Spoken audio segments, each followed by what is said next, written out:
You know what I love on a guitar? A Sunburst. Sunburst. It's like a donut with extra glaze.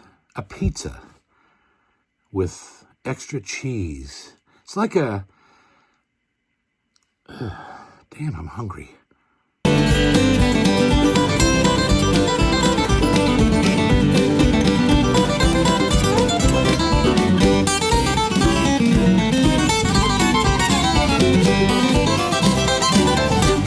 Guitar Stuff with John! Welcome to another edition of Guitar Stuff with John. Yeah, if you know me well, which I think some of you do, you know about my long, torrid love affair with Yamaha guitars. And so today I thought I'd bring you one more in the line that I'd like to show you. So far we've had 26, 36, 56. There's actually a couple other guitars here that I might actually do some reviews on that I've owned for a while. And we had a little chocolate LS16, small-bodied double L series guitar. So I wanted to show you something that, and the reason for this is not only because of my immense love for these instruments, but you see these guitars hanging in shops all the time. And when you look at them, you think, it's just a regular Yamaha. But they're not. They're not part of the FG series. They're L series guitars. And it's a shame to miss out on an L series thinking that it's an FG model. Now, mind you, some of the FG models in the 800 series are incredible guitars.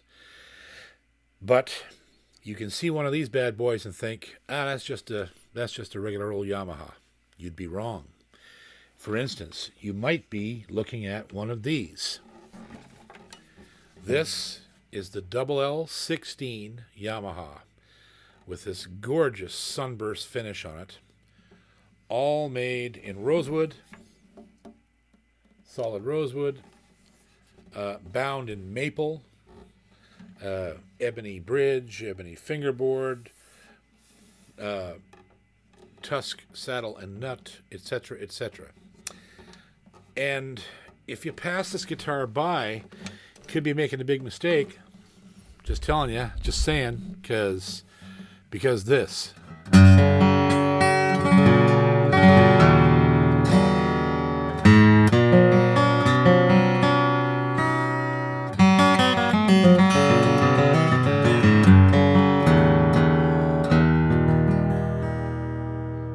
Like a jet plane taking off.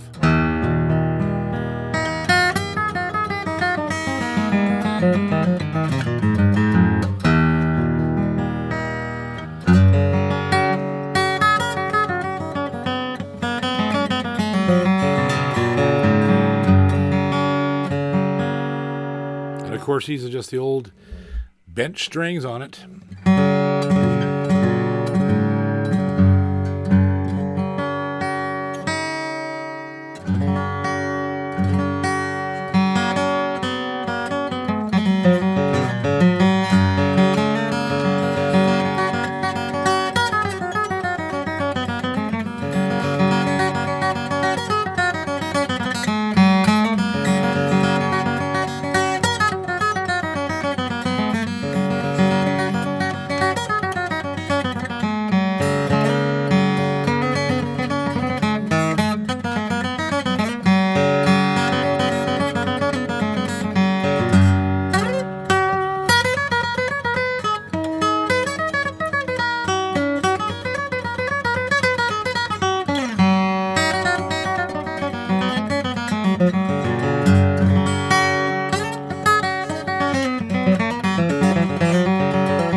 so much fun to play.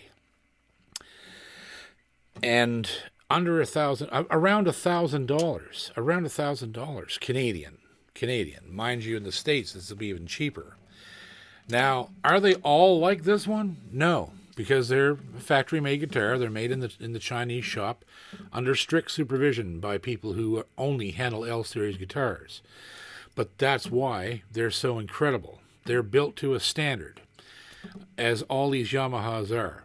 You get the FG, they're a standard, that's the standard beginner, your first guitar, it'll last you 100 years.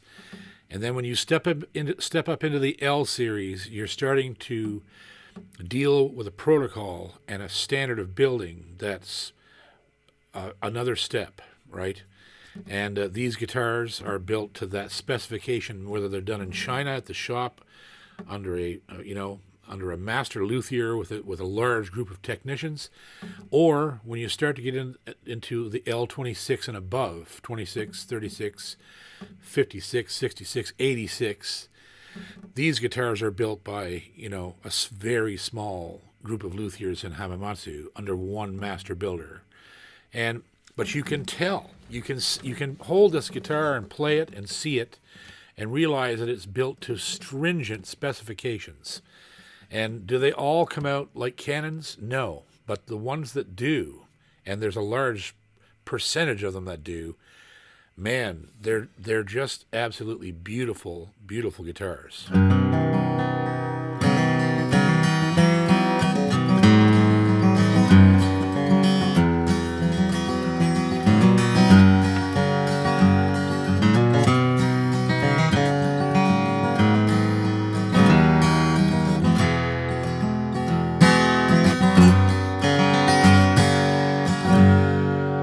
Just such great voice, huge bottom end, nice pointed middle, and a very distinct, clear top end. And that's what they all sound like. That's how they're designed. You get a feel for Yamaha the same way as you get a feel for Yeri and Gallagher and Boucher and all these different guitar builders.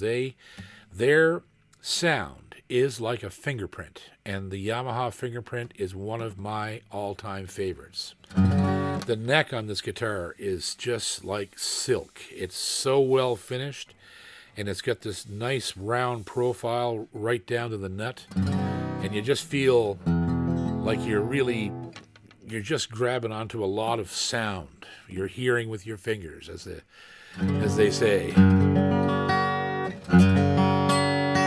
So there's the sound of it.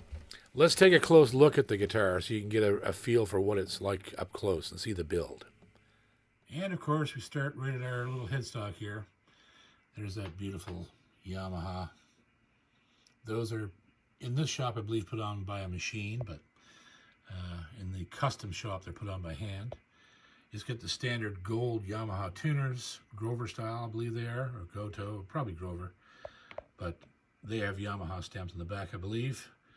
And you've got here's our beautiful ebony neck, and those, look at that fret marker. They make such good use of abalone on these guitars. Very, very subtle, very subtle. You just catch the light the right way, and they seem to light up. And they go all the way down. Neck is bound in an ivory plastic. And then we start to get down to the body here, and you see your abalone rosette.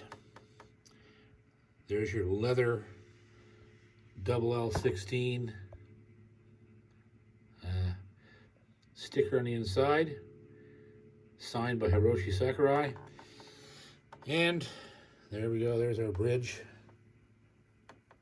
Nice bone saddle, standard Yamaha faux tortoise pickguard. And let's take a look at the body. Here's your back. It's got a beautiful maple cap. You can see the nice grain in the binding here. And that beautiful deep rosewood. It's incredible. It's very difficult to film these instruments, but you get the idea. You see that grain. It's gorgeous. And the same on the sides. It has a beautiful grain. They've picked out tremendously good wood for this guitar, as they do for all of them. Now let's see the back of the neck, because that's one of my favorite parts. These new L series guitars have a 5-piece neck and a new design. You see that as they are on the other Yamahas I've shown you, these necks are fastened right here. They're bolt-on, if I'm not mistaken. Every company seems to be moving towards that. It's a possibility that Yamaha's not, because they use an ancient kind of C-block technology that's one of the reasons their guitars sound so well. This is a 5-piece neck, mahogany and rosewood insert that goes all the way up past the nut. And then the rest of the headstock continues on. But this neck, man, oh man, oh man, is it ever straight and ever nice, and it's not going anywhere. Because those pieces, those inlays of rosewood, or possibly ebony in this one, but I think they're rosewood, they go right through almost to the fretboard. Like, they're just not there for decoration. They actually go through the entire width of the neck. So it really is a 5-piece structure from here to here, basically where the truss rod starts to engage. So yeah, it's a very, very good design. Gotta love my Yamaha. It's so good. Yeah, they're beautiful. I've owned many of these guitars. My favorite is actually a 16D, which has an abalone purfling as opposed to this three-layer purfling here. But yep, there she is. That's the baby, the LL16. So there she is, the LL16 in this wicked Sunburst. God, I love Sunburst. It's one of my favorite things on a guitar, is that Sunburst. Now, mind you, there's nothing like a beautiful torrefied Adirondack top, plain Jane, naked spruce, but there's just something about a good Sunburst like this one, this red. There's a lot of burgundy and red in it, and it's got this orange. It's just one of my favorite looking Sunbursts. Yeah, so there you go. So there it is, the LL16 for right around $1,000, depending on where you live. You can't go wrong. There's really nothing that I could say about this guitar. And it also has a pickup in it, their proprietary under saddle, which is fair to Midland. It's not a bad pickup at all. It's not a K&K, but it'll get the job done. And no battery, it's all passive. So this guitar is not only tremendously good sounding acoustically, it's ready to plug and play on stage if that's what you want to do with it. And there's just no denying the longevity of Yamaha guitars. They're so well built that they survive for decades and are still playable, still sound fantastic. As a matter of fact, because this guitar is solid, this guitar will definitely open up in ways that I don't even know what it would do to the sound of this guitar, because it already sounds so good that if it got any bigger, I'm not sure what would happen. But there you go. Still love my Yamahas, and stay tuned to the channel. If you like what you see on here, please hit subscribe and the notification bell and give us a like. And if you want to shoot us some dough and help us out, the links are in the description below, how to send us a little cash if that's what you want to do. And just stay tuned, man. Stay tuned to the JP Cormier channel. We're always doing new things. Don't forget to tune into Life and Music on Mondays, Strings Theory on Wednesdays. And I hope you never find your perfect guitar, because you'd have to stop looking.